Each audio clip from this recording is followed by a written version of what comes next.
নমস্কার বন্ধুরা, মাই অ্যাস্ট্রোলজি চ্যানেলে আপনাদের সকলকে জানাই স্বাগত। আমি অ্যাস্ট্রোলজার প্রদ্যুৎ আচার্য। এই ভিডিওতে আমি আপনাদের সঙ্গে আবার একটি নতুন হাতের রেখার বিচার বিশ্লেষণ করে দেখাবো। হাতের রেখার বিচার বিশ্লেষণ করবার জন্য আমি যে ব্যক্তির হাতের ছবি নিয়েছি তার বর্তমান বয়স হলো 41 বছর। আমি এই হাতের ভালো মন্দ শুভ অশুভ সমস্ত বিষয় আপনাদের সঙ্গে বিস্তারিতভাবে আলোচনা করব। হাতের রেখার সম্বন্ধে ভালোভাবে জানতে ও বুঝতে ভিডিও অবশ্যই পুরো দেখবেন। সবার প্রথমে হাতের গঠনমূলক বৈশিষ্ট্য। হাতের দিকে তাকালে আপনারা দেখতে পাচ্ছেন হাতের গঠনমূলক বৈশিষ্ট্য যথেষ্ট সুন্দর, সুগঠিত। হাতের রং বেশ উজ্জ্বল প্রকৃতির, কিছুটা লালচে আভাযুক্ত বা গোলাপি ধরনের।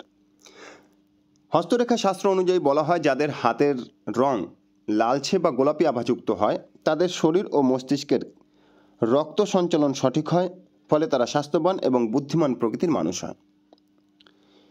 মানুষের বুদ্ধির বিচার করতে গেলে শুধু হাতের রং দেখলে চলবে না, সেক্ষেত্রে বুদ্ধির কারক গ্রহ বুধের ক্ষেত্রকে দেখে নিতে হবে এবং হাতের মস্তিষ্ক রেখা, কারণ মস্তিষ্ক রেখা থেকে মানুষের মস্তিষ্কের কার্যকরী ক্ষমতাকে বিচার করা হয়।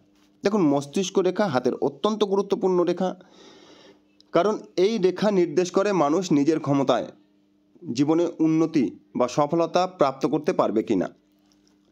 যে কোনো বিষয়ে সফলতা অর্জন করতে গেলে মস্তিষ্ক রেখাকে অবশ্যই ভালো হতে হয়। মস্তিষ্ক রেখা ভালো না হলে সেই ব্যক্তি নিজের ক্ষমতায়, নিজের জ্ঞান প্রতিভার দ্বারা সেগুলোকে কাজে লাগিয়ে সঠিকভাবে উন্নতি লাভ করতে পারে না। তাহলে যাদের হাতে মস্তিষ্ক রেখা ছোট তাদের জীবনে কি কখনো উন্নত হয় না? অবশ্যই হয়। তাদের পিছনে কোনো না কোনো সাপোর্ট থাকে বা তাদেরকে কেউ না কেউ গাইড করে, তাহলে তারা উন্নতি লাভ করতে পারে। কিন্তু নিজের ক্ষমতায় উন্নতি লাভ করতে গেলে, সমাজে মান যশ প্রতিষ্ঠা অর্জন করতে গেলে মস্তিষ্ক রেখা ভালো হওয়া অত্যন্ত প্রয়োজন। তো এনার হাতে মস্তিষ্ক রেখা অত্যন্ত সুন্দর, সুগঠিত। মস্তিষ্ক রেখাটি হালকা আয়ুরেখার সঙ্গে টাচ করে কিছুটা ভিতরে এসে একদম আড়াআড়িভাবে মঙ্গলের উচ্চক্ষেত্রে চলে গেছে। আর মঙ্গলের ক্ষেত্র কিন্তু এনার হাতে যথেষ্ট সুন্দর, সুগঠিত, শক্তিশালী। মঙ্গলকে বলা হয় বল, বীর্য, শক্তি, সাহস, যুক্তির কারক গ্রহ। মস্তিষ্ক রেখা যখন শক্তিশালী মঙ্গলের ক্ষেত্রে পৌঁছে যায় আড়াআড়িভাবে, তখন মস্তিষ্ক রেখা বেশ দীর্ঘ হয় এবং তারা অত্যন্ত যুক্তিবাদী প্রকৃতির মানুষ হয়। তারা অত্যন্ত সাহসী প্রকৃতির মানুষ হয়। অর্থাৎ এই সাহস যে সবসময় কোনো যুদ্ধ বিগ্রহের জন্য লাগাবে তা নয়, অর্থাৎ এদের মধ্যে আত্মবিশ্বাস অত্যন্ত বেশি থাকে। এরপরে এনার বুধের ক্ষেত্রের দিকে তাকালে দেখা যাচ্ছে যে বুধের ক্ষেত্র কিন্তু এনার হাতে যথেষ্ট সুন্দর, সুগঠিত, বেশ মাংসালো ধরনের। অর্থাৎ বুধের প্রভাব এনার মধ্যে যথেষ্ট রয়েছে। বুধকে বলা হয় বুদ্ধির কারক, ব্যবসার কারক, কমিউনিকেশনের কারক, অর্থাৎ মানুষের সঙ্গে যোগাযোগ সৃষ্টি করে বুধ। বুধের আঙুল রবির আঙুলের প্রথম পর্ব পর্যন্ত না যাওয়ার কারণে এনার মধ্যে কিন্তু আবেগ প্রবণতা অত্যন্ত বেশি কাজ করবে। অর্থাৎ আবেগ, ইমোশন, ইগো, সেন্টিমেন্ট যাই বলুন না কেন এনার মধ্যে অত্যন্ত বেশি পরিমাণে থাকবে। বয়স হওয়ার সাথে সাথে এগুলো ধীরে ধীরে কমতে থাকবে। কিন্তু বুধের ক্ষেত্র ভালো হওয়ার কারণে এনার বাকশক্তি ভালো হবে, উপস্থিত বুদ্ধিও যথেষ্ট থাকবে। কিন্তু কিছু কিছু ক্ষেত্রে আবেগবশত সিদ্ধান্ত ইনি নিতে পারে। এনার হাতে রবির ক্ষেত্রের দিকে তাকালে দেখা যাচ্ছে যে রবির আঙুল এককভাবে দাঁড়িয়ে রয়েছে, হালকা শনির আঙুলের দিকে ঝুঁকে, এবং রবির ক্ষেত্র সুন্দর, সুগঠিত। এনার হাতে রবির ক্ষেত্র এবং শনির ক্ষেত্রের দিকে তাকালে একটি অদ্ভুত চিহ্ন দেখা যাচ্ছে, সেটা হলো ত্রিশূল চিহ্ন। একটু জুম করে দেখালে আপনারা ভালোভাবে বুঝতে পারবেন। দেখুন, রবি রেখা এখান থেকে একটি উঠেছে, এখান থেকে একটি উঠেছে, আবার এখানে গিয়ে 3 ভাগে ভাগ হয়ে একটি ত্রিশূল চিহ্নের মতো দেখা যাচ্ছে। দাগটা ঠিক সঠিকভাবে হলো না, তবুও আপনারা দেখতে পাচ্ছেন যে এইখানে একটি ত্রিশূল চিহ্নের গঠন হয়েছে। রবিকে বলা হয় বিজ্ঞানের কারক এবং রবি মান যশ প্রতিষ্ঠার কারক। রবি ভালো থাকলে তাদের মধ্যে কিছুটা শিল্পী সুলভ মানসিকতাও থাকে, অর্থাৎ শিল্পী সুলভ মনোভাব কিন্তু তাদের মধ্যে দেখা যায়। আর এনার হাতের আঙুলগুলো কিছুটা সূচাগ্র ধরনের, অর্থাৎ গোড়ার দিক বেশ মোটা, মাথার দিক বেশ সরু। যাদের হাতে সূচাগ্র ধরনের আঙুল থাকে তাদের কোনো না কোনো শিল্পী কর্মের প্রতি যথেষ্ট ঝোঁক থাকে, এনারও অবশ্যই আছে। দেখুন, রবির ক্ষেত্রে ত্রিশূল চিহ্ন থাকলে তাহলে তারা কিন্তু মান যশ প্রতিষ্ঠার দিকে যথেষ্ট মান যশ প্রতিষ্ঠা উন্নতি লাভ করতে যথেষ্ট চেষ্টা করে, যথেষ্ট পরিশ্রম করে। অর্থের চাইতে এরা নিজের মান, যশ, আত্মসম্মানের দাম অত্যন্ত বেশি দেয়। হ্যাঁ, বুধের আঙুল একটু দুর্বল হওয়ার কারণে এদের মধ্যে ইমোশনের প্রভাবটা একটু বেশি থাকে। এই ধরনের মানুষেরা অর্থের চাইতে তত্ত্ব, জ্ঞান ইত্যাদির দাম বা মূল্য এদের কাছে অনেক বেশি। শনির ক্ষেত্রেও এই ধরনের একটি ত্রিশূল চিহ্ন সৃষ্টি হয়েছে হৃদয় রেখার সঙ্গে। হৃদয় রেখা ঠিক এইভাবে গেছে, আর সেখান থেকে দুটো শাখা রেখা একটি ত্রিশূল চিহ্নের মতো গঠন করেছে। শনির ক্ষেত্রে যদি ত্রিশূল চিহ্ন দেখা যায়, দেখুন শনিকে বলা হয় ভাগ্যপতি, কর্মফলদাতা। শনি পরিশ্রমের কারক, আর শনি কিন্তু আধ্যাত্মিকের কারক। অর্থাৎ শনির ক্ষেত্রে যদি ত্রিশূল চিহ্ন সৃষ্টি হয়, তাদের আধ্যাত্মিকতা যথেষ্ট ভালো লাগে, আধ্যাত্মিক জ্ঞান লাভ করবার চেষ্টা তারা যথেষ্ট করে, তারা কিছুটা ভক্ত প্রকৃতির মানুষ হয়। হ্যাঁ, তাই বলে যে ভক্ত সেজে ঈশ্বরের আরাধনা করবে তেমনটি নয়। এরা বিজ্ঞান মনস্ক হওয়া সত্ত্বেও ঈশ্বরের প্রতি যথেষ্ট ভক্তি, শ্রদ্ধা এবং ভালোবাসা থাকে। শনিকে বলা হয় ভাগ্যপতি। দেখুন এনার হাতে ভাগ্যরেখা এখান থেকে একটি উঠেছে, যেটা চন্দ্রের ক্ষেত্র থেকে শনির ক্ষেত্র পর্যন্ত।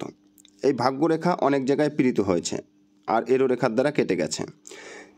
এটা নির্দেশ করে যে ভাগ্য উন্নতিতে এনাকে বিভিন্ন রকম বিপর্যয়ের মোকাবিলা করতে হবে। আর এটা মোটামুটি বর্তমান বয়স পর্যন্ত 40 বছর বয়স পর্যন্ত, কিন্তু যে বয়সটা এখন ইনি পার করছে অর্থাৎ 40-41, এই বয়স পর্যন্ত এনার জীবনে যথেষ্ট স্ট্রাগল করতে হয়েছে। এরপর থেকে কিন্তু এনার জীবন অনেকটা স্টেবিলিটি আসবে, অর্থাৎ এনার জীবন এতদিন ইনি যেভাবে পার করেছে তার থেকে অনেক বেটার হবে এবং স্থিতিশীলতা আসবে জীবনে। জীবনে উত্থান পতন অতটা বেশি থাকবে না। এনার হাতে বৃহস্পতির ক্ষেত্র যথেষ্ট সুন্দর, সুগঠিত, বেশ মাংসালো ধরনের, এবং একটু জুম করলে আপনারা দেখতে পাবেন যে বৃহস্পতির ক্ষেত্রে কিন্তু একটা ক্রস চিহ্নের মতো সৃষ্টি হয়েছে ঠিক এইখানে। বৃহস্পতির ক্ষেত্রে ক্রস চিহ্ন অত্যন্ত শুভ, আর বৃহস্পতির ক্ষেত্র মাংসালো হওয়ার কারণে বৃহস্পতির শুভ প্রভাবও কিন্তু এনার মধ্যে যথেষ্ট পরিমাণে রয়েছে। বৃহস্পতিকে বলা হয় দেবগুরু, অর্থাৎ বৃহস্পতির প্রভাব যদি কোনো মানুষের হাতে ভালো থাকে, তাদের মধ্যে কিন্তু বৃহস্পতির ভূমিকা, যেমন লিডারশিপের ভূমিকা, টিচারশিপের ভূমিকা, অর্থাৎ অন্যদের বোঝাবার ক্ষমতা এদের মধ্যে অদ্ভুত ধরনের হয়। বৃহস্পতি অর্থনৈতিক দিক থেকেও যথেষ্ট ভালো ফল প্রদান করে, মানুষের ধন সম্পদ অর্জন করবার সুযোগ সুবিধা দেয়। কিন্তু বৃহস্পতির আঙুল শনির আঙুলের দিকে হালকাভাবে বক্র হয়ে রয়েছে, কিছুটা ঝুঁকে রয়েছে। দেখুন বৃহস্পতির আঙুল যদি শনির আঙুলের দিকে ঝুঁকে যায়, তাহলে তাদের জীবনে কখনো কখনো ভীষণ দরিদ্রতা ভোগ করতে হয়। হ্যাঁ, তাই বলে কি এদের সম্পদ থাকে না বা কোনো কিছু থাকে না? না, সব কিছুই থাকে, তার মধ্যেও অর্থনৈতিক কিছুটা কষ্ট এদের ভোগ করতে হয়। দেখা যাচ্ছে এদের কোটি টাকার সম্পত্তি আছে কিন্তু নগদ অর্থ কিছু নেই, বা ব্যাংকে টাকা পড়ে রয়েছে কিন্তু এটিএমে কাজ করছে না, বা ব্যাংক বন্ধ, অর্থ ম্যানেজ করতে পারছে না, কারো কাছে ধার চেয়েও পাচ্ছে না। এই ধরনের পরিস্থিতিতে তাদের অর্থ সংকট কিন্তু দেখা দেয়। এনারও কিন্তু জীবনে বহুবার এই ধরনের পরিস্থিতি আসার সম্ভাবনা রয়েছে। শনির আঙুল এককভাবে রয়েছে, ইনি যথেষ্ট পরিশ্রমী প্রকৃতির মানুষ, কিন্তু পরিশ্রমের বিচার বিশ্লেষণ করতে গেলে দেখতে হবে পরিশ্রম করবার ক্ষমতা এনার মধ্যে রয়েছে কিনা। দেখুন পরিশ্রমের ক্ষমতা আছে কিনা সেটা বিচার বিশ্লেষণ করতে গেলে দেখতে হয় মানুষের আয়ুরেখা, কারণ আয়ুরেখা থেকে মানুষের স্বাস্থ্যের বিচার করা হয়। আয়ুরেখা জীবনী শক্তির নির্দেশ করে, আয়ুরেখা থেকেও জীবনী শক্তির নির্দেশ করা হয়, তার সঙ্গে শুক্রের ক্ষেত্র থেকেও জীবনী শক্তির নির্দেশ করা হয়। এনার আয়ুরেখাও সুন্দর, সুগঠিত, এবং শুক্রের ক্ষেত্রও কিন্তু যথেষ্ট সুন্দর, সুগঠিত রয়েছে। কিন্তু শুক্রের উপরি ভাগ রাহুর ক্ষেত্র, যাকে মঙ্গলের নিম্নক্ষেত্র বলা হয়, সেই ক্ষেত্রটা কিন্তু অত্যন্ত দুর্বল। আর এখান থেকে বেশ কিছু রাহু রেখা হাতের মধ্যে প্রবেশ করেছে। এনার হাতের মাঝখানের দিকে তাকালে আপনারা দেখতে পাবেন যে বেশ কিছু হিজিবিজি আড়াআড়ি রেখা রয়েছে। জ্যোতিষশাস্ত্র অনুযায়ী বলা হয় যাদের হাতে হিজিবিজি রেখা অনেক বেশি থাকে তাদের জীবন ঘটনাবহুল হয়, অর্থাৎ তাদের জীবনে অনেক কিছু সমস্যার সম্মুখীন হতে হয়, সেখান থেকে তারা যথেষ্ট এক্সপিরিয়েন্স গ্রহণ করতে পারে, অর্থাৎ বাস্তব অভিজ্ঞতাও কিন্তু এদের মধ্যে যথেষ্ট বেশি হয়। এনার হাতে হৃদয় রেখার দিকে তাকালে আপনারা দেখতে পাবেন হৃদয় রেখা শনির ক্ষেত্র পর্যন্ত গেছে, সেখানে একটি ত্রিশূল চিহ্ন তো সৃষ্টি করেছে, কিন্তু হৃদয় রেখা একটু চওড়া ধরনের, কিছু কিছু জায়গায় হৃদয় রেখা মানে সূক্ষ্ম সূক্ষ্ম রেখার দ্বারা তৈরি হয়েছে। হৃদয় রেখা থেকে মানুষের দাম্পত্য জীবন এবং হৃদয়ভিত্তিক দিকগুলো নির্দেশ করা হয়, অর্থাৎ প্রেম প্রীতি ভালোবাসার দিক থেকে খুব একটা ভালো ফল পাওয়ার সম্ভাবনা এনার মধ্যে খুবই কম রয়েছে। এবং এখান থেকে বেশ কিছু নিম্নগামী রেখাও দেখা যাচ্ছে, যেগুলো নির্দেশ করে যে আপন মানুষের অভাব কিন্তু এনার মধ্যে থাকবে। অর্থাৎ জীবনে কখনো কখনো হতাশা বিষণ্ণতা হয়ে ইনি ফিল করতে পারবে যে আপন বলে কেউ নেই। হৃদয় রেখা থেকে যেমনি হৃদয়ভিত্তিক দিকগুলো নির্দেশ করা হয়, ঠিক তেমনি চন্দ্রের থেকে বিচার করা হয় মনের। দেখুন, এনার হাতে চন্দ্রের ক্ষেত্র সর্বাধিক দুর্বল, অর্থাৎ চন্দ্র সব থেকে দুর্বল অবস্থায় হাতে দেখা যাচ্ছে, এবং চন্দ্রকে মনের কারক গ্রহ বলা হয়। চন্দ্র দুর্বল হওয়া মানে মানসিক অবসাদ, মানসিক হতাশা, মানসিক বিষণ্ণতা, এগুলো এনাকে মাঝে মাঝেই ঘিরে ধরবে।